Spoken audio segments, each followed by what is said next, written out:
একজন খুনের আসামির দেশ থেকে পালিয়ে যাওয়া। আসলে হ্যাঁ। এটাই হচ্ছে। আসলে না, সবকিছু না, না, না, সবাই না, না, না, করলেও না, না, দোষ জনাব তো হারুনুর রশিদ, পুলিশেরই হবে। জনাব হারুনুর রশিদ, দোষ পুলিশের। আপনার জন্য আমাদের সময় কমে যাচ্ছে। আপনার জন্য আমার একটা প্রশ্ন আছে। এটা আসলে দর্শকদের অনেকের প্রশ্ন যে জনাব হারুনুর রশিদ স্পেসিফিকলি আপনি এখানে আসছেন বলে প্রচুর দর্শক, এখন আমাদের 18,000-এর বেশি দর্শক দেখছেন। প্রচুর দর্শক বিভিন্ন রকম মতামত পাঠাচ্ছেন। আমি কমন একটা মত আপনাকে বলছি যে জনগণ বা যারা এখানে প্রশ্ন করছেন দেখছেন তারা জানতে চাইছেন দেশের বাইরে আপনার জমি জিরাত টাকা পয়সা সম্পত্তি এগুলি আছে কিনা, থাকলে সেগুলি কিরকম পরিমাণে, এবং থাকলে আমাদের সেগুলি বলবেন কিনা। অনেকের ধারণা আপনার কয়েকশো কোটি টাকা আছে, না, কেউ কেউ তো শোনেন, জোর শোনেন, দিয়ে বলেন শোনেন। মার্কিন যুক্তরাষ্ট্র আপনার 100 কোটি টাকা সম্পদ রয়েছে।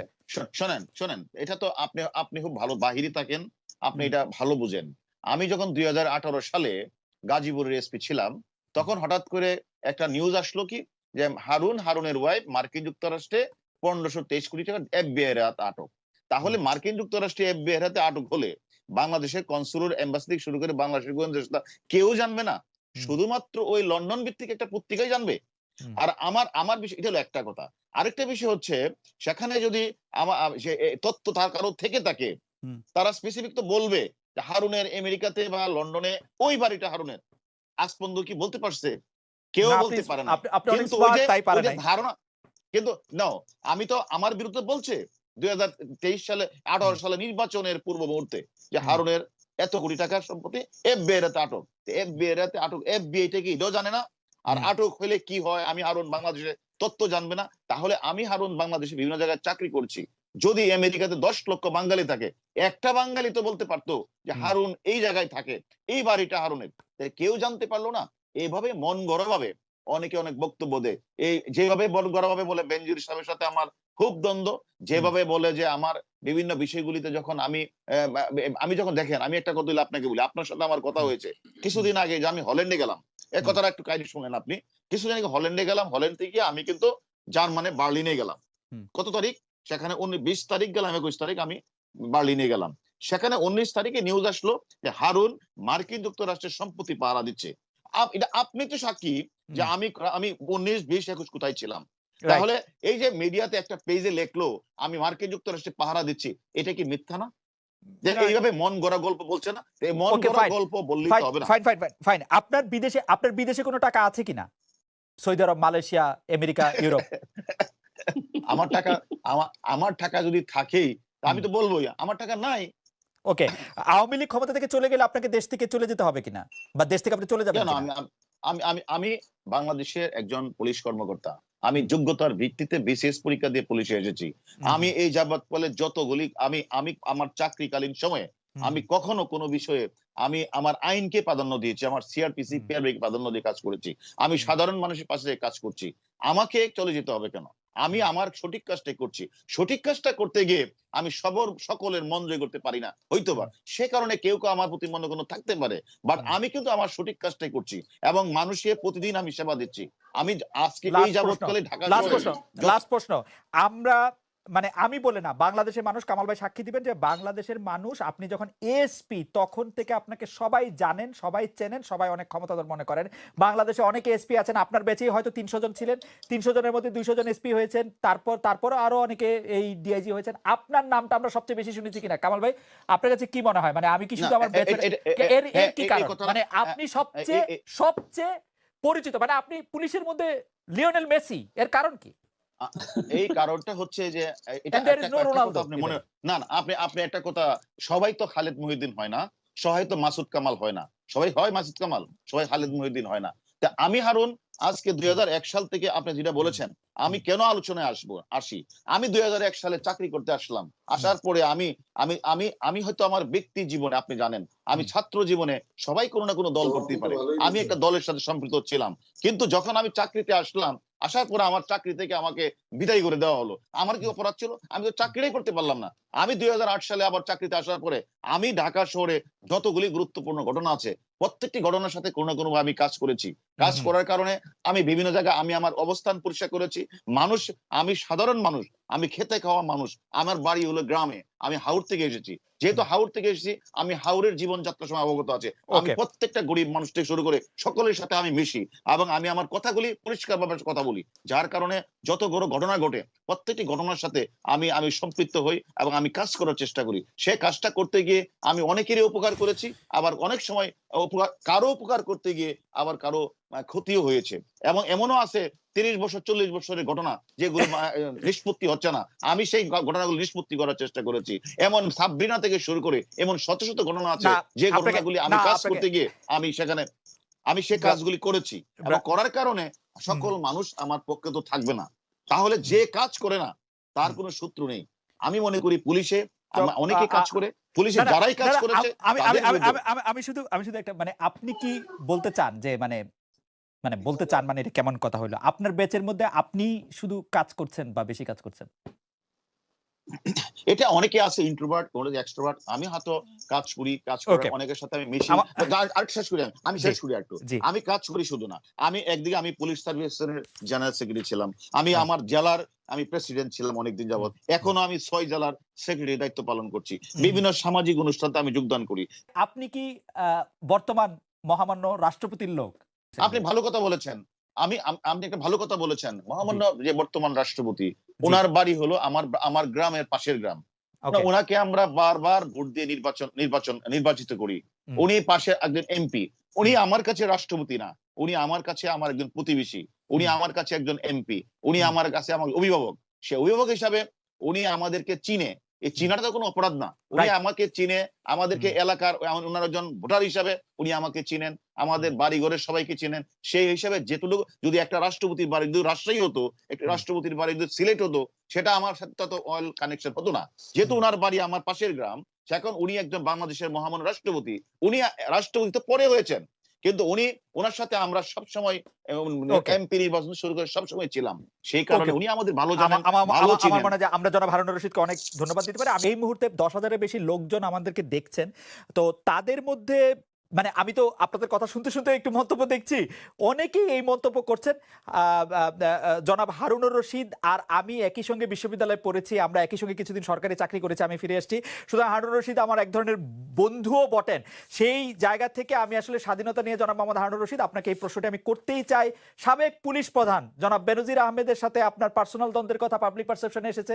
যে সাবেক পুলিশ প্রধান জনাব বেনজির আহমেদের টাকা বা বেনজির আহমেদের জোগাড় করে দেওয়া টাকা নিয়ে আসলে দুবাইতে এই ব্যবসা হচ্ছে কিনা সেটি নিয়ে প্রশ্ন এসেছে আপনি ডিবি প্রধান হওয়ার পরে এই বিষয়টিকে আপনি তুলেছেন এবং আপনার মাধ্যমেই আসলে মিডিয়া এই কথাগুলি পেয়েছে, যেটিকে আমরা আইন শৃঙ্খলা রক্ষাকারী বাহিনীর একটি সূত্র বলছে পুলিশের সাবেক একজন ঊর্ধ্বতন কর্মকর্তার টাকায় দুবাইয়ে সোনার ব্যবসা শুরু করেন রবিউল ইসলাম।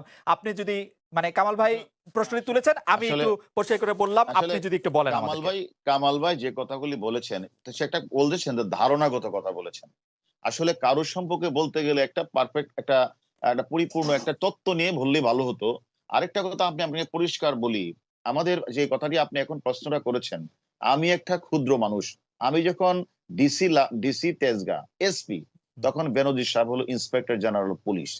তখন আমিও দেখেছি যে বিভিন্ন বাহির থেকে বিভিন্ন নাগরিক পেজ বিভিন্ন জায়গা থেকে তারা বলতো এটা আসলে এক ধরনের গল্প, যে গল্পটা পুলিশের সাথে পুলিশের কথা বললে বেশি মানুষ দেখবে, ভিউয়ার বেশি হবে, এই কারণে এই কথাগুলি বলে। তাহলে আমার মতো একটা ক্ষুদ্র অফিসার এসপির সাথে একজন ইন্সপেক্টর জেনারেলের কোনো দ্বন্দ্ব দ্বিমত থাকতেই পারে না। এটা সম্পূর্ণ একটা একটা একটা মিথ্যা কিন্তু বানোয়াট কিন্তু প্ররোচনা। কিন্তু আমি ব্রাদার শেষ করি কিন্তু আমি ব্রাদার শেষ আমি করি আমি শুধু আমি একটা আমি কথা বলি। এখন এখন এই আইজি কথাটা সাহেব আর এসপি এই সাহেবের কথাটা মধ্যে দূরত্বটা এত বেশি যে গল্প বানানোর জন্য এটা আসলে উপযুক্ত গল্প না। হ্যাঁ, কিছু না থাকলে না সেটা আসলো উপযুক্ত কোত্থেকে? গল্প না, উপযুক্ত গল্প না। রাইট। তারপরেও যারা এটা বলেন তারা হুম, কিন্তু না বুঝে না জেনেই বলেন। আমার সাথে আমাদের যে ইন্সপেক্টর জেনারেল পুলিশ ছিলেন, উনার আমলেই আমি জয়েন্ট কমিশনার ডিবি হয়েছি। উনার আমলেই আমি ডিআইজি হয়েছি এবং ডিবির এডিশনাল কমিশনার ডিবি হয়েছি। তাহলে উনার সাথে আমার কোনো বিষয়ে যদি কোনো দ্বিমত থাকতো, তাহলে কোনোদিন একটা ইন্সপেক্টর জেনারেলের ক্ষমতা অনেক।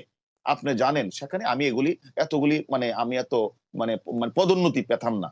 আসলে এটা ছোট্ট করে এটা একটু একটা। ছোট্ট আর করে দ্বিতীয় একটু বলতে পারি? আ এমন কি হতে না, না, পারে না, এমন কি হতে পারে ব্রাদার যে আপনি আসলে ইন্সপেক্টর জেনারেল অফ পুলিশের চেয়েও আরো অনেক বড় লোকের না, না, স্নেহধন্য? ওইটা এটা এই ধরনের ক্ষমতা আমি ইউজ করি না। ইউজ করি না বলেই আমি এখন সারা বাংলাদেশে যে আমি কাজ করি, আমার কাছে একদম ক্ষেতের কৃষক থেকে মজুর থেকে শুরু করে সবাই আমার কাছে আসে।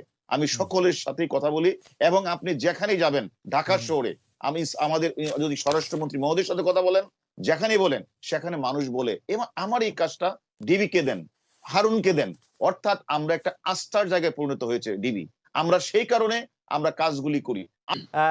এই ঘটনা পত্রপত্রিকায় জানাজানি হওয়ার পর আপনাকে উদ্ধৃত করে পত্রপত্রিকায় লেখা হয়েছে সাকিব আল হাসান জানা সত্ত্বেও দুবাইতে গিয়েছেন, বা আপনারা সাকিব আল হাসানকে জানানোর পরও তিনি দুবাইতে গিয়েছেন।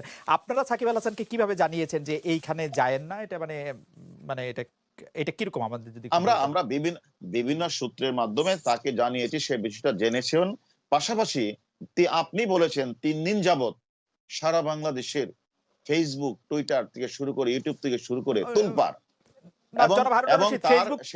তোলপাড় হোক, আমি জানতে চাইছি যে আপনি এখানে বলেছেন, আপনাকে আমি উদ্ধৃত করছি, তারা সেখানে হাজির হয়েছেন এবং জানার পরও মানে আমরা তাদেরকে অবগত করার পর, আপনি সাকিব আল হাসানকে উদ্দেশ্য করে বলেছেন আমরা তাদেরকে অবগত করার পরও তারা দুবাই গিয়ে আরব খানে, আপনারা কি জানিয়েছেন? মানে তাকে জানিয়েছেন কিনা? আমরা তাদেরকে বিভিন্ন সোর্সের মাধ্যমে জানিয়েছি এবং তারা অবগত হয়েছে। আপনি সরাসরি জানান হওয়ার কেন? পরেও জনাব হারুন রশিদ, আপনি সরাসরি জানান কেন? না, আমি তাকে কিভাবে জানাবো? আমি তার প্রিয় লোকজনের মাধ্যমে তাকে জানিয়েছি। কেন? মানে সরাসরি এটাই তো আমরা মানে আপনার অফিস, যে কথাটা বলছেন, মানে আপনার অফিস কেন সরাসরি জানা নাই? মানে আপনি তো বহু লোকজন। আমরা তো একটা শুনে আপনি যে কথাটা বলছেন, সে দুবাই যাবে, সেখানে সে এড দিচ্ছে। আমি তার সোর্সের মাধ্যমে তাকে জানিয়েছি, তারপরও সে গিয়েছে। আমি সেটাতে বলছি যে সে যে গিয়েছে সেটাকে আমরা এক ধরনের নৈতিকতার বলে আমরা তাকে একটা অপরাধ মনে করছি। যে সেখানে একটা হারবারিং একটা আমাদের পেনাল কোডে একটা বিষয় আছে যে আসলে কেউ একজন কাউকে টাকা দিয়ে সহায়তা করে, কেউ তাকে আশ্রয় প্রশ্রয় দিয়ে সহায়তা করে, কেউ তাকে নৈতিকতা দিয়ে প্রশ্রয় দিয়ে থাকে। আমরা ওই নৈতিকতার প্রশ্রয় দেওয়া তাকে কি ঘিরে আমরা তাকে বিভিন্ন মাধ্যমে জানানোর চেষ্টা করি। জনাব হারুন রশিদ, পুলিশ কি এখন মোরাল পুলিশ?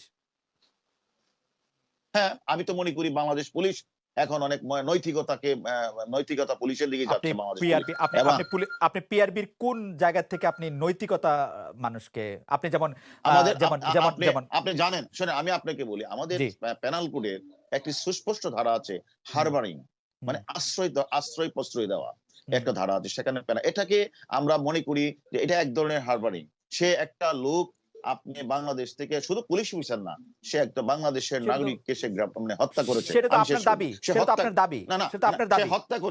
হত্যা করে সে বাংলাদেশকে ত্যাগ করে সে আরেকটি দেশের পাসপোর্ট নিয়ে সে ইন্ডিয়াতে দুবাইয়ে চলে গিয়েছে। সে দুবাইয়ে গিয়ে সে এত বড় একটা স্বর্ণের ব্যবসা সে উদ্বোধন করতে যাচ্ছে।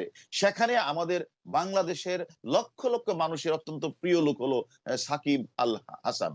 সাকিব আল হাসানকে বাংলাদেশের অনেক ম্যাক্সিমাম লোকই পছন্দ করে। তার সে ক্রিকেটার, তার মতো লোককে আমরা গর্ববোধ করি। এমন একটা লোক যখন এরকম একটা খুনি, সেটা তো আপনার দাবি, আপনার দাবি যে উনি খুনি, এটা প্রমাণও হয় নাই, কিছু হয় নাই, উনি সেই লোক কিনা সেটা প্রমাণ করা বহুত বাকি। যার নামে বাংলাদেশে 12 থেকে 14টি ওয়ারেন্ট আছে অবৈধ অস্ত্র মামলা, যার নামে চার্জশিট দেওয়া হয়েছে, সে একজন পুলিশ অফিসার না, সে বাংলাদেশের এক নাগরিককে সে হত্যা করেছে।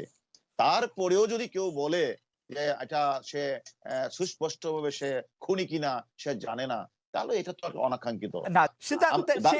এটা তো পুলিশের সরাসরি সহায়তা ছাড়া, পুলিশের সরাসরি ইনভলভমেন্ট ছাড়া এটা সম্ভব না।